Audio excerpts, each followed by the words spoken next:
সবার লেগে সব না, অহানে মুলারা তো মহানবীর নামাজ পড়ায় ছেড়ে দিছে, আছে না, ওয়াজ করে না, কয় কি এমন অবস্থা যে আল্লাহর হাবিব অসুস্থ হয়ে গেছেন, দুইজনের কান্দে ভর দিয়ে নামাজ পড়ছে, তাও নামাজ।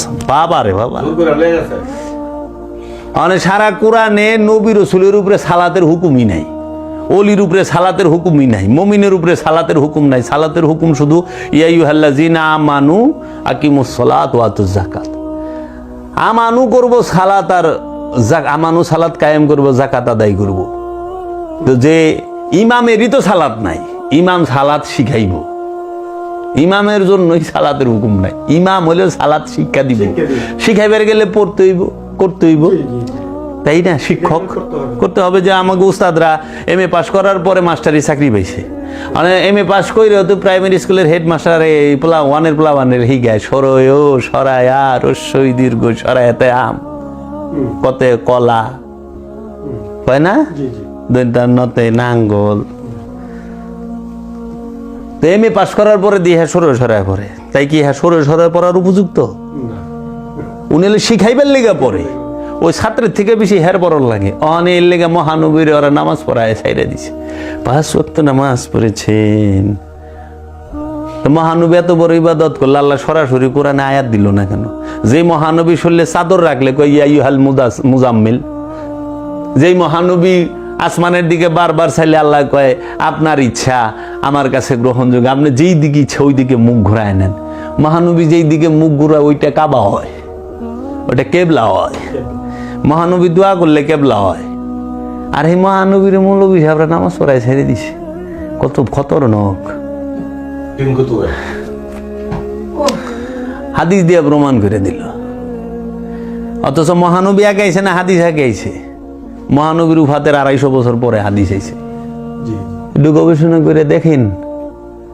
তাইলে গুরু, মহাগুরু যিনি, সমস্ত নবীর নবী, রসুলের রসুল, অলির অলি, আবদালের আবদাল, সেই আব্দুহু তাহারে এরা না। আচ্ছা, মহানবী দ্বারায় বলে সূরা ফাতিহা আল্লাহর সামনে বলছেন ইহদিনাস সিরাতাল মুস্তাকিম সিরাতাল্লাযিনা আনআমতা আলাইহিম। আল্লাহর হাবিব যদি কয় ইহদিনাস সিরাতাল মুস্তাকিম, হে আল্লাহ আমাকে একমাত্র সঠিক পথ দান করেন, সিরাতাল্লাযিনা আনআমতা আলাইহিম, তাদের পথ যারা আপনার কাছে পুরস্কার প্রাপ্ত। তে মহানবী কি সঠিক পথ চাইতে পারে? মহানবী নিজেই তো সিরাতাল মুস্তাকিমদের পিতা। সিরাতাল মুস্তাকিমের জন্মদাতা হলো সরকারে দু আলম মুহাম্মদ সাল্লাল্লাহু আলাইহি ওয়াসাল্লাম। সিরাতাল মুস্তাকিম যার থেকে জন্ম হয়,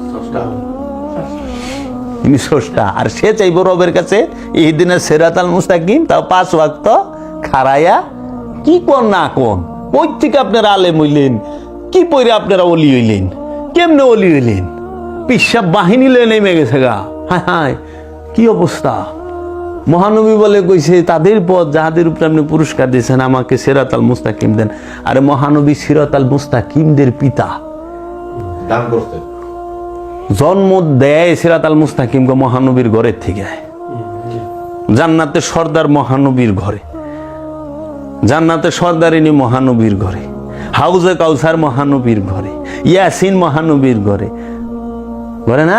ইয়া আইয়ুহাল মুদাসসির ইয়া আইয়ুহাল মুজাম্মিল, তোহা, আলিফ লাম মিম যালিকাল কিতাব, কিতাব মহানবীর ঘরে, কোরআন মহানবীর ঘরে, হাউজে কাউসার মহানবীর ঘরে, মেরাজ মহানবীর ঘরে, সাকিয়ে কাউসার মহানবীর ঘরে, সব তার ঘরে। আর সেই মহানবীকে ইহদিনাস সিরাতাল মুস্তাকিম আপনার জন্য, এটা আমার জন্য, আমি অধম নাখান্দা নালায়েক পাপিষ্ঠর জন্য ইহদিনাস সিরাত আল মুস্তাকিম। কারণ আমি বিপথগামী, বিপথগামীর জন্য প্রয়োজন সিরাতাল মুস্তাকিম।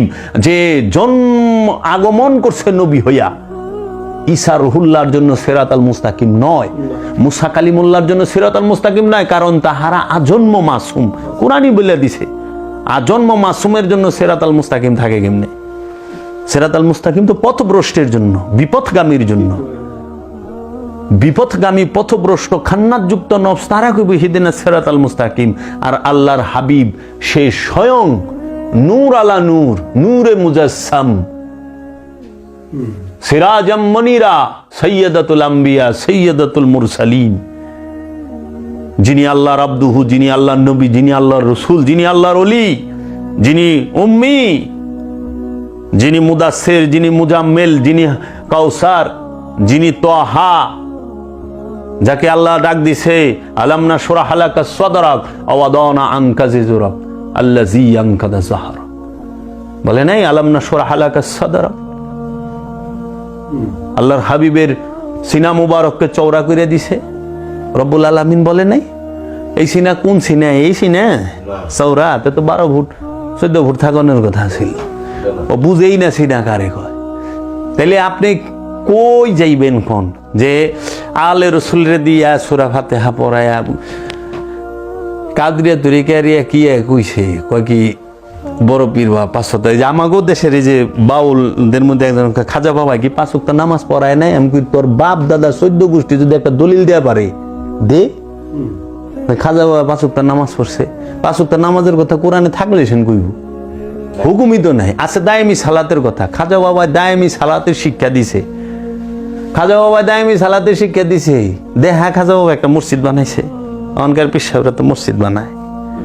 দেখা গাউসে বাগ একটা মসজিদ বানাইছে, খাজা বাবা একটা মসজিদ বানাইছে, বাবা শামসুর তাবরিজ একটা মসজিদ বানাইছে, বাবা বোয়ালি শাহ কালান্দার একটা মসজিদ বানাইছে, বাবা আমির খসরু একটা মসজিদ বানাইছে, বাবা নিজামুদ্দিন আউলি একটা মসজিদ বানাইছে, বাবা ওই যে শেখ ফরিদ একটা মসজিদ বানাইছে, বাবা কুতুবউদ্দিন বখতিয়ার কাকি একটা মসজিদ বানাইছে, বাবা রাংরেজ একটা মসজিদ বানাইছে, বাবা ওই যে হাজি শরীফ জিন্দানা মওদুদ চিশতি, হযরত উজাইল খাজা উসমান হারুনি বাক্কা, তারপরে আপনার এই বাবা জুন্নুন মিশরি, বাবা ইবনুল আরাবি, এরা বানাইছে। দেখা জগতে ভাবি না ওনারা যে সাধনার মেহরাব বানাইছে।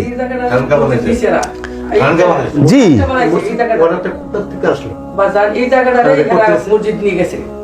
তাহলে আপনারা কি করছেন? নবীর দরবারকে মসজিদ বানায় দিছেন। দরবারে নববী, দরবারে রিসালাত। কারণ মহানবীর দরবারে ইহুদি আসছে, মহানবীর দরবারে খ্রিস্টানরা আসছে, মহানবীর দরবারে বেদুইনরা আসছে, মহানবীর দরবারে আবু জাহিলারও আইছে।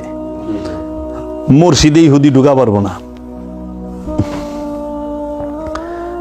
ইব্রাহিম নবী, হযরত সুলাইমান এবং দাউদ নবী, তারা মসজিদুল আকসা তৈরি করছে, এটা কোরআন কয়ে দিছে। আর মহানবী মসজিদে নববী বানাইলো, এটা আল্লাহ কোরআনে কইল না। এটা কি মনে হইল? মহানবী মেরাজে গেল, আল্লাহ কয়ে দিল। মহানবী মোবাহেলায় গেল, আল্লাহ কোরআনে কয়ে দিল।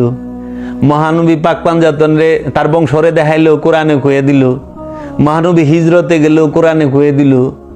উহুদ খাইবার এইগুলা গেল, কয়ে দিল। মহানবী গাদিরে খুমে গেল, সেইখানে বইলা দিল। বিদায় হজে গেল, বইলা দিল। আর এত বড় একটা, কারণ নবী যা তৈরি করে ওইটাই কেবলা হয়ে যায়, ওইটাই কেবলা। নবীরা নিজ হাতে যেটা তৈরি করবে এবং নিজ হাত দিয়ে যেটা স্পর্শ করবে, যেইটার মধ্যে নবী দাঁড়াইব ওইটা মুসল্লা হবে। ইব্রাহিম নবী যে পাথরে দাঁড়াইছে ওইটা মাকাম ইব্রাহিম। কোরআনে বলতেছে ওয়াত্তাখিযু মিন মাকাম ইব্রাহিমা, মুসল্লিরা মাকাম ইব্রাহিম থেকে মুসল্লা গ্রহণ করো, ওই পায়ের ছাপ। মহানবী হাজরে আসওয়াতের মধ্যে চুম্বন করছে, আর আমরা শুনে থাকি হাজরে আসওয়াতের মধ্যে বলে বাবা আদম বসছে, অন্যান্য নবীরা বসছিলেন। এর জন্য এটা একটা মূল্যবান মর্যাদাবান, হাজিরা চুম্বন করে, তাই না? তাহলে এই মহানবীর চুম্বনের কারণে সে এটা মর্যাদাবান হয়েছে। পাথরের তো মর্যাদা না, মর্যাদা হলো চুম্বনের। ওই মাকাম ইব্রাহিম পাথরের মর্যাদা না, মর্যাদা হলো কদম মোবারকের স্পর্শের। বর্তমান সমাজে আছে রূপকটা পচা, আসলটা ওলিয়াল্লাহ। তাহলে যে কাবা বাবা আদম তৈরি করলো, যে কাবা বাবা ইব্রাহিম তৈরি করলো আর সংস্কার করলো, সেই কাবা মহানবী মূর্তিমুক্ত করলো, সেই কাবা তোয়াফ করা ফরজ হয়ে গেল। যে মসজিদুল আকসা সুলাইমান নবী এবং দাউদ নবী নির্মাণ করছেন, সেটা মুসলমানদের প্রথম কেবলা ছিল, তাই না? তাহলে কাবা এবং আকসা, মসজিদুল হেরেম, মসজিদুল আকসা, দুইটাই তো মুসলমানের কাবা। এবং এই দুই মসজিদের কথাই কোরআনে আছে। সূরা বনী ইসরাঈলের 1 নম্বর আয়াত, মসজিদুল হেরেম মিনাল মসজিদুল হেরেম ইলাল মসজিদুল আকসা। মসজিদুল হেরেম এবং মসজিদুল আকসা, এই দুইটার মধ্যে।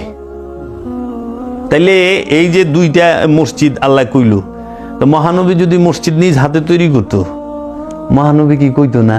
আল্লাহ কি কোরআনে কয়ে দিত না? নাকি মহানবী দাঁড়ায় রইছে রবের বারগায়, আল্লাহ কইতেছে কিমুল লাইলা ইল্লা কালিলা, কুমুল লাইলা ইল্লা কালিলা, হে আমার হাবিব আপনি দাঁড়ায় থাকেন, আপনার পা ফুলে গেছে, অর্ধেক করে দেন, নিষ্পাহ অর্ধেক করেন, ঘাটাইয়া দেন, কমায়া দেন।